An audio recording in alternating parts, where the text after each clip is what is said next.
Karma, teachers, seniors, my dear classmates. My name is Janvi and I am here with my team to represent a beautiful play on Pygmalion, written by George Bernard Shaw. The story begins in the streets of London, where we have Eliza Doolittle, a poor flower girl with a strong Cockney accent, who's trying to sell flowers to anyone who passes by. And her encounter with Professor Henry Higgins, yours truly, who is too proud and arrogant to what he does. Also, how she met Colonel Pickering, a student of Indian dialect who is come from India to meet Higgins. And last, not the least, Prince of England.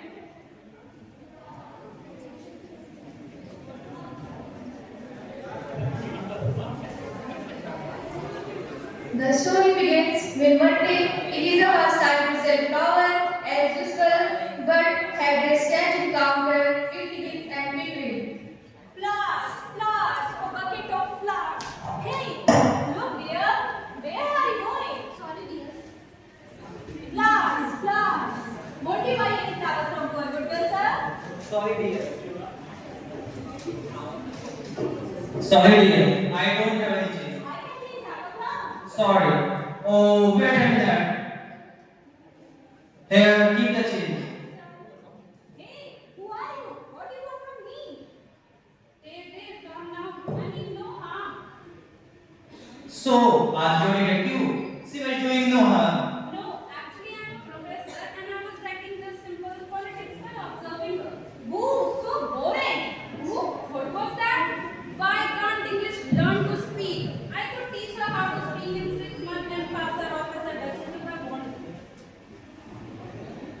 Come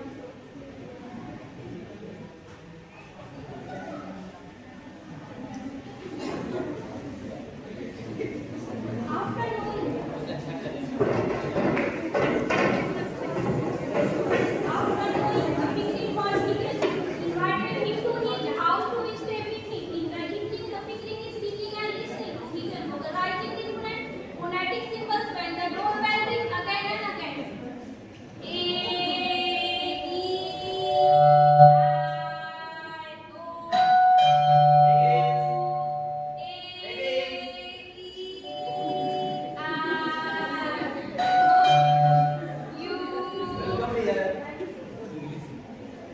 I have come here to take lessons and to pay for them too. As I am a lady in a flower shop instead of selling at the street in the corner. Higgins, do you remember? You boasted to pass her off as judges. I will bet you all the expenses of the experiment that you can't do it. I will even pay for the lessons. Okay, fine, I'll do it. After explaining everything to Lisa and asking her to stay with them for 6 months, they start her lessons. Some weeks later, Lisa did as she repeated vocal exercises once and again. She struggled to pronounce the word but do not write down at all. Repeat after me. The rain in the Spain stays mainly in the plain. The rhyme in the spine stays mainly in the fly.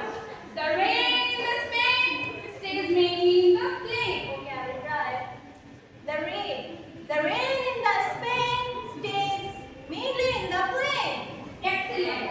Here, have a chocolate. And this continued for 6 months, made Higgins finally think Eliza is ready.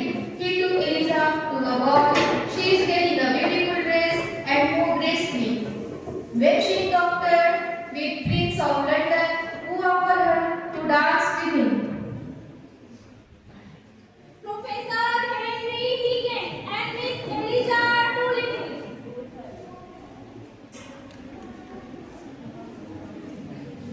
Remember how I taught you? Her Majesty the Queen and His Royal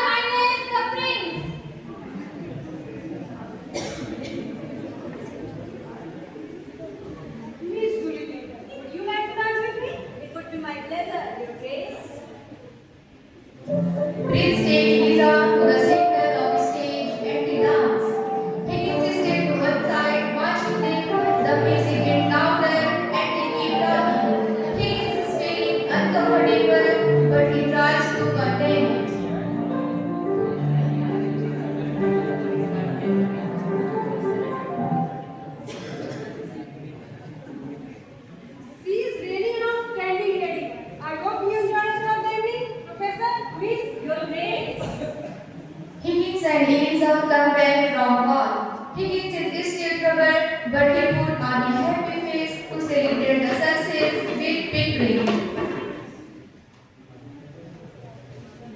We are home, Colonel. You must hear what happened at the ball. I have already heard. It was an immense achievement. Absolutely fantastic, Higgins. Wait, don't give me all the credit. A lot of glory goes to you too. For the moment, Eliza believed she is finally going to get some credit. But then she realized how to love themselves. The two men, or after some time, Higgins and Pickering lay to sleep. Eliza sat down and cried. After some time, when Higgins came downstairs to get his slipper, he saw Eliza. What happened? Is anything wrong with you? No, nothing is wrong with me. I wore your bed for you. There's enough for you. Didn't I? I suppose I don't matter. You won my bet? Foolish girl, I won it. Okay then, goodbye, Henry Higgins. Feeling her self-respect in danger, Elijah leaves Higgins' house. The following day, Pickering is in the room. Higgins walks up and down, upset, realizing that Eliza is actually gone. Higgins. What happened, Higgins? She is gone. Eliza is gone. What? Lisa is gone? Why?